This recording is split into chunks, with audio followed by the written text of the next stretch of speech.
case number 639160 in the matter of the State of Ohio versus John Wilson.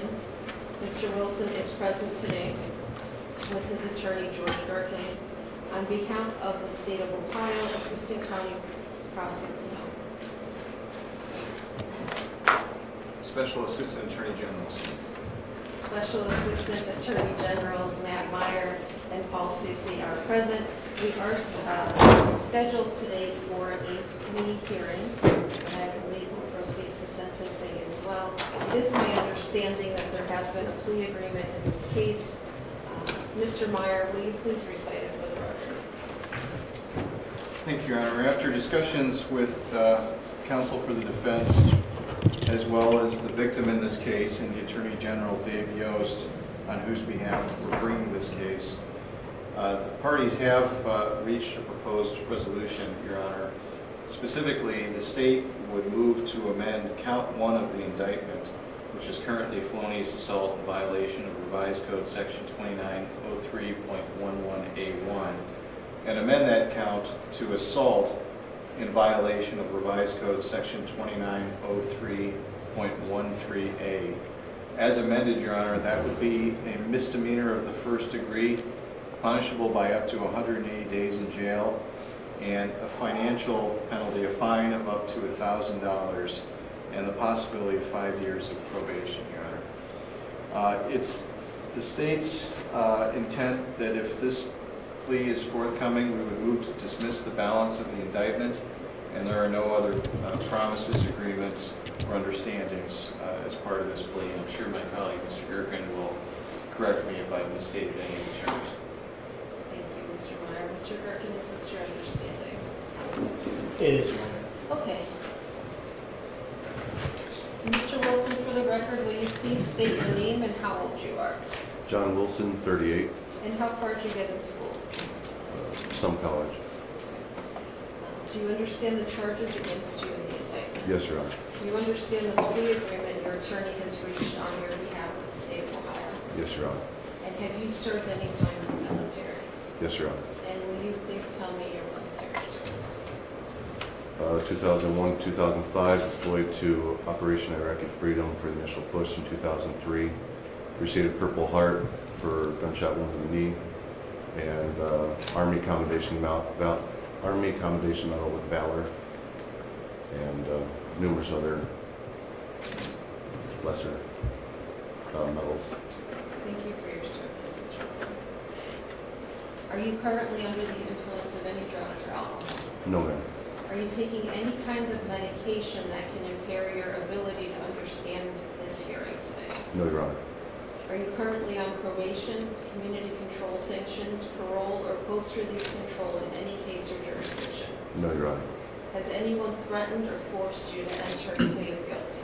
No, Your Honor. Has anyone made any promises to you in exchange for a plea of guilty? No. And do you understand that I am making no promises with regard to what your sentence will be in this case? Yes, Your Honor. Are you satisfied with the representation you've received from your lawyer? Yes. And are you a citizen of the United States? Yes. Now I'm going to go over constitutional rights that you're giving up or waiving today by entering a plea of guilty. Do you understand that you are presumed innocent, and by entering a plea of guilty, you admit to the truth of the facts and your full guilt? Yes, Your Honor. Do you understand that you have the right to a trial by a jury, or you can waive the presence of the jury and have your case tried directly to me as the judge? Yes, Your Honor. Do you understand that should you elect to go to trial, that the State of Ohio has the burden of proving your guilt beyond a reasonable doubt? Yes, Your Honor. You also have the right to the compulsory process, which means that you can require or demand the attendance of witnesses to come in and testify. You make sure that those people show up in court by issuing court orders called subpoenas. Do you understand that, right? Yes, Your Honor. Do you understand that you have the right to cross-examine witnesses? Yes, Your Honor. You also have the right not to testify, which means no one can force you to testify against yourself, and if you choose not to testify, no one can use your silence against you in an attempt to prove your guilt. Yes, Your Honor. Do you understand that you're waiving these rights by entering your plea of guilty? Yes, Your Honor. You are not waiving your right to an attorney. If you cannot afford counsel, one will be appointed to represent you at no cost to you. However, it is my understanding that Mr. Gherkin will continue to represent you until we have concluded your sentencing, correct? Yes, Your Honor. Based upon the statements of the prosecuting attorney and your lawyer, I believe it is your intention to enter a plea of guilty to an amended count 1, amended to a first-degree misdemeanor assault in violation of 2903.13A. A first-degree misdemeanor is punishable by up to 6 months of local incarceration and up to a $1,000 fine. Do you understand the offense to which you are pleading guilty? Yes, Your Honor. Do you understand the possible maximum penalty? Yes, Your Honor. The court may consider placing you on probation for up to 5 years. In that event, the court would impose a jail sanction, suspend the sanction, place you on probation. If you violate the terms of your probation, you would be looking at the suspended sentence. Do you have any questions about your rights, the charge, the penalties, or anything that we've done here today? No, Your Honor. Counsel, are you satisfied I complied with Criminal Rule 11? Yes, Your Honor. I am here, Your Let the record reflect the court is satisfied that Mr. Wilson has been informed of his constitutional rights, that he understands the nature of the charge, the effect of a plea, and the maximum penalty which may be imposed.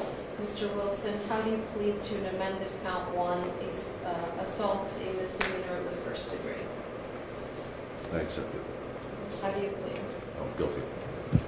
Let the record reflect the court finds Mr. Wilson has knowingly, voluntarily, and with full understanding of his rights entered his change in plea. I accept it and make a finding of guilt. On the recommendation of the prosecuting attorneys, counts 3 and 5 are dismissed.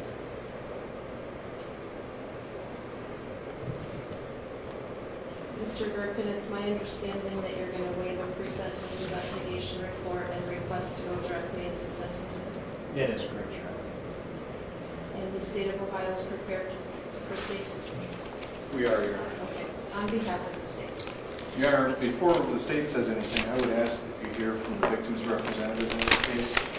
And the victim is not present in court today, but his mother, Tanya Castleberry, is present in the statement on his behalf. May I use the podium, Your Honor? Yes.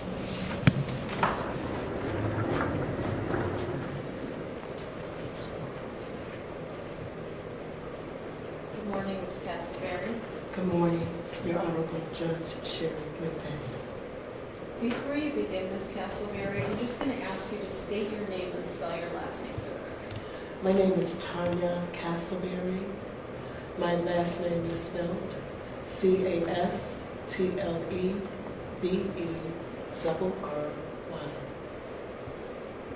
you. You may proceed. John Wilson, I am here today on behalf of my son, Joshua Castleberry, who did not want to be present today because of the devastation and suffering that was inflicted upon him by your hands. He did not want to subject himself to any further anguish, having to be in the presence of you or of the painful reminders of this whole situation. The inhumane torture you put my son through has caused him long-lasting mental anguish, psychological trauma, and physical impairments. It is because of you, John Wilson, that we are willing to accept your change in plea. Otherwise, we would definitely have pursued to a second criminal trial. Your plea of guilty for your brutality in your actions indicates to me and everyone here to which and witness such that you clearly understand and understood the wrongfulness and the severity of your actions. Thus, you know accountability and justice must be served for your horrendous treatment of my son. Joshua has already been held accountable for his actions. So it is only to be fit that you are sentenced for your gutless actions that was done to my son that showed no mercy and caused unrepairable emotional, physical, and psychological injuries. It is because of your inhumane afflictions of harm toward Joshua Castleberry that I ask that the Honorable Judge Sherry Midday take great deliberation actions to the fullest extent of the law to hold you, John Wilson, accountable for your criminal actions towards my son.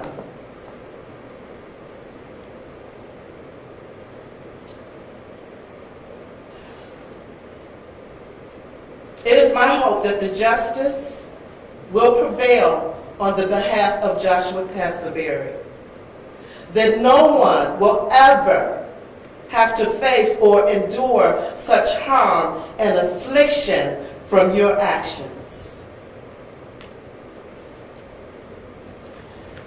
In closing, to the Honorable Judge Sherry Midday, I thank you in advance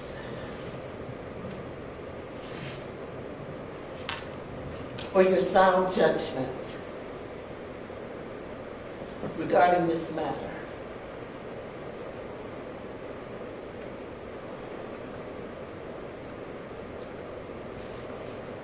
And for your foresight into how this incident has gravely impacted our family and Joshua in such a way that you may provide a just restitution that will allow for the judicial system in which you so honorably serve, that you will find justice that is deserved to everyone. Honorable Judge Sherry Midday, that you will have mercy on this situation, for that in the past, for that in the present, and that it shall not happen anymore in the future. Thank you. Thank you, Ms. Castleberry. I appreciate that you're here, that you were present during the trial, that you're providing the care your son needs going forward. It's not easy. It's not easy being a mom, and it's not easy seeing your child in pain. And I know that you've lived with this for quite some time now. So I appreciate your service. I thank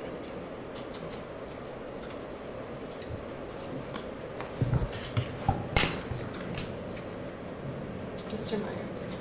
Meyer. Your Honor, I can say that at this point, having gotten to know the victim in this case throughout the course of the trial that you sat through, Joshua was extremely traumatized, not only by the incident itself, but also by coming to court. And he expressed his wish to avoid a second trial. And that was probably the major factor in the state's agreement to enter into this plea agreement for this incident.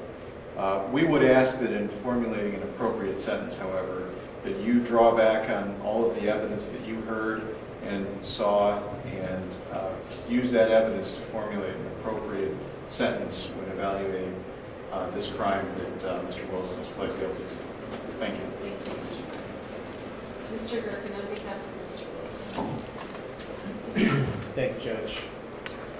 I'll just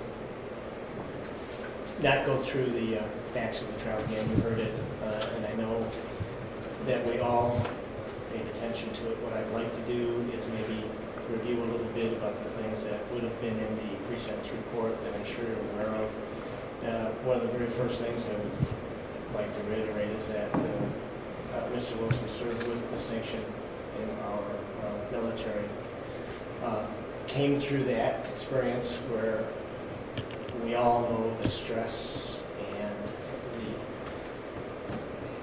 conditions that those soldiers were under, he came through with flying colors, so to speak. There's no indication of him having had any issues temper-wise, discipline-wise, any of those things. Everything came out of that experience was positive.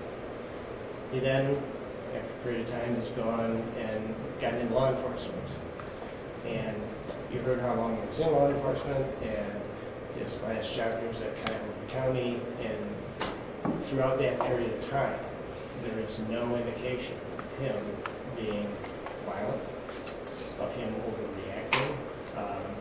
He has gotten no discipline as far as suspensions goes. He's had one minor issue, which was a written reprimand for being late.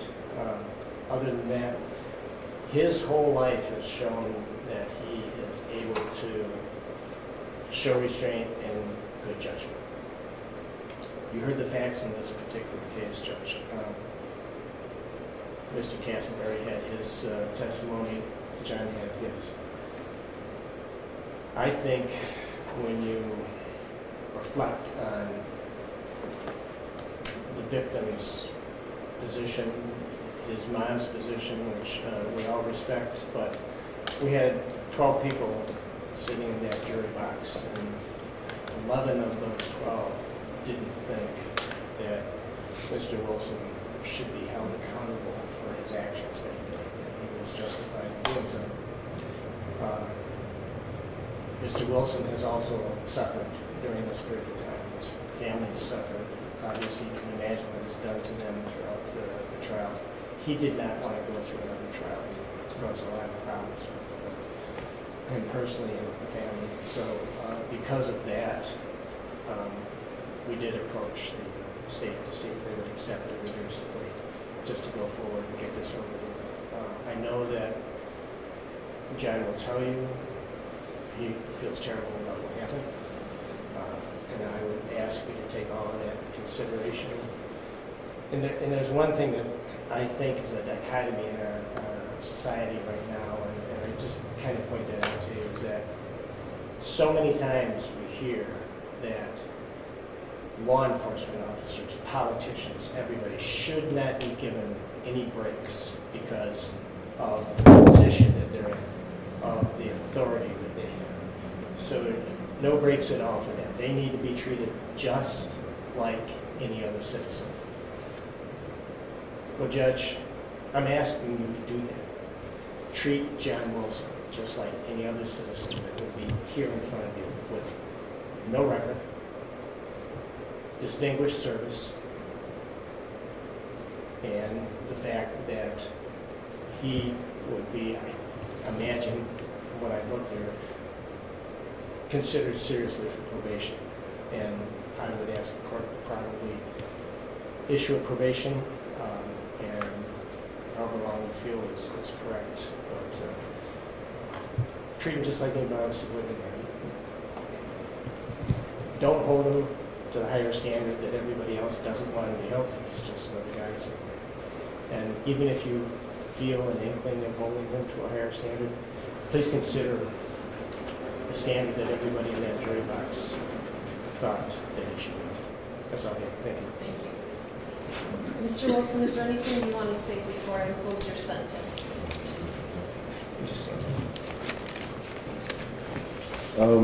It's very little something, Your Honor. It's like, I just wanted to say I'm sorry. I want to say that I was sorry for the injuries Mr. Castleberry has suffered. They were not inflicted maliciously or intentionally.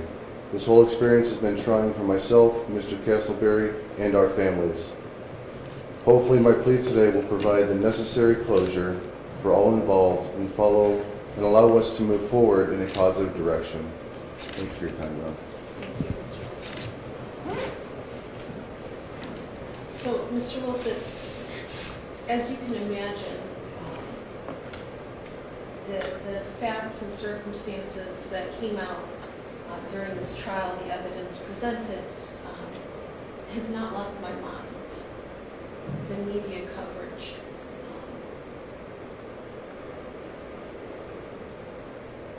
My position as a judge in placing defendants in your care sits with me. I had a great opportunity to sit down with the jury in your trial and listen to their insight and how they reached their decision. And I can't discount that. We don't know what happened in that cell.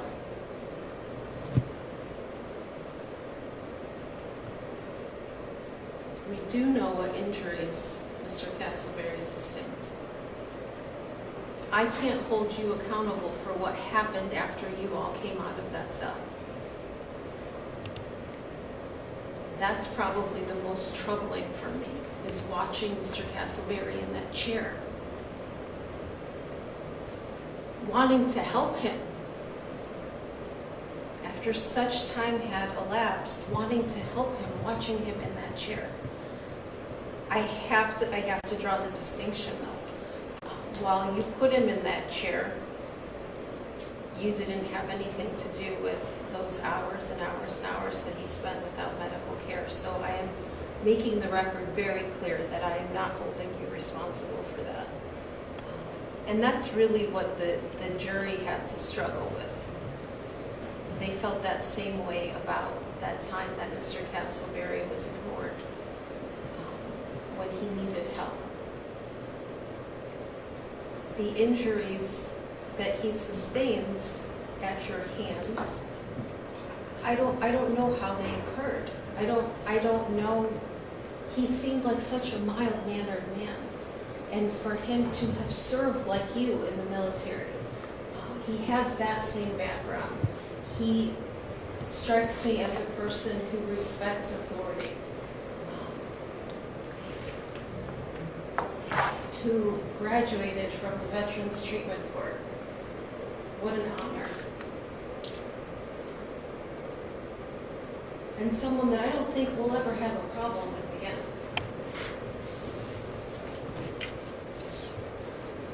I hope for Mr. Castleberry that he gets the help that he needs. He clearly has the family support. He's in good hands, and that makes me very hopeful for his future. And quite frankly, I don't know what a period of incarceration would do for you. Because regardless of the time that I would give you, then it's done and forgotten, and you get to move on with your life. And I don't think that you would get the same treatment in our county jail that our inmates do. I really don't. I don't think that you would get the same treatment. So when I've been deliberating since I met with the attorneys weeks ago, and God knows I've thought about you every day since I met with them because I'm struggling.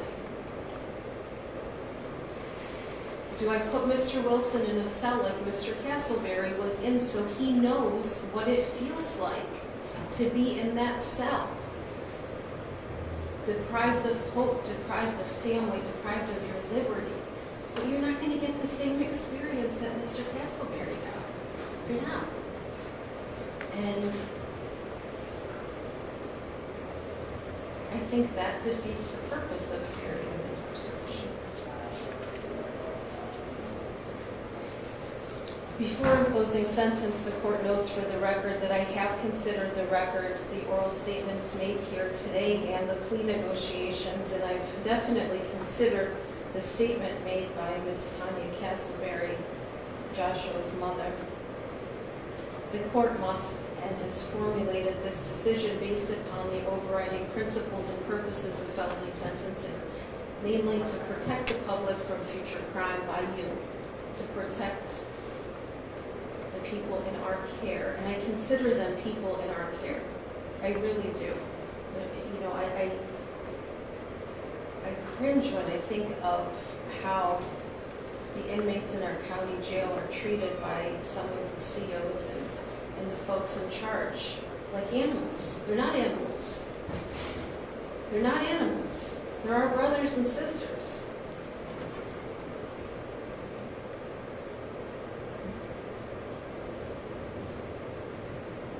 to punish Mr. Wilson using the minimum sanctions that the court determines accomplishes those purposes without imposing an unnecessary burden on state or local government resources.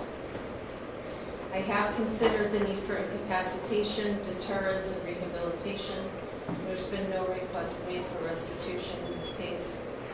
I've considered the seriousness and recidivism factors relevant to the offense and the offender, and I'm ensuring that the sentence imposed does not demean the seriousness of the crime, the impact on the victim, and is consistent with other similar offenses committed by like offenders. Finally, the sentence is not based upon any impermissible purposes, namely the race, ethnic background, gender, or religion of Mr. Wilson.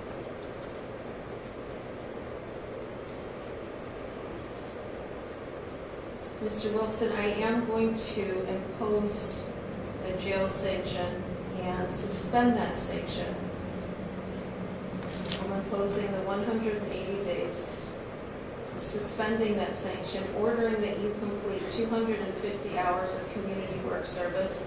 I'm going to work with your probation officer to determine what that community work service is going to entail, because I want every hour that you spend on that community work service detail to remind you of what happened in this case so that it will never happen again. You'll be placed on a period of 3 years of probation.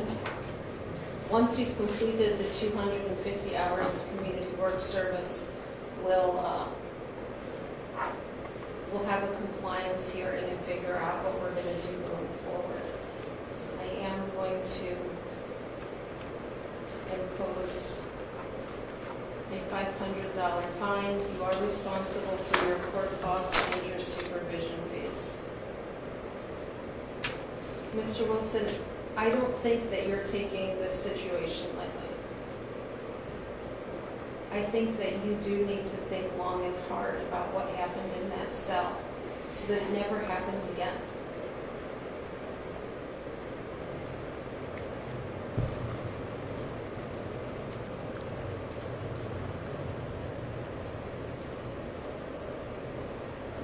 Is there anything else on behalf of the state?